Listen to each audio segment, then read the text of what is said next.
রব্বুল আলামিন সরাসরি তার সাথে কথা বললেন, যা ওহী করার তা করলেন, এবং স্পেশালি 3টা গিফট বা হাদিয়া দিলেন। কয়টা? 1 নাম্বার 50 ওয়াক্ত নামাজ। কত ওয়াক্ত?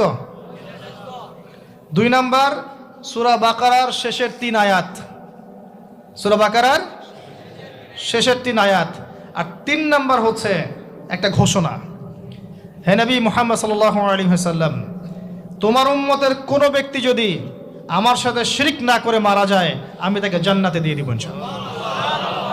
আজকে এই মেরাজুন নবী নিয়ে অনেক আলোচনা হবে, কিন্তু আলোচনা হওয়ার পরে আমরা যদি এই নামাজের পাবন্দ না হতে পারি, সূরা বাকারার শিক্ষা নিতে না পারি, বা শেষের আয়াত মুখস্থ করতে না পারি, শিরক ছাড়তে না পারি, আদতে আলোচনার কোনো ফায়দা নেই।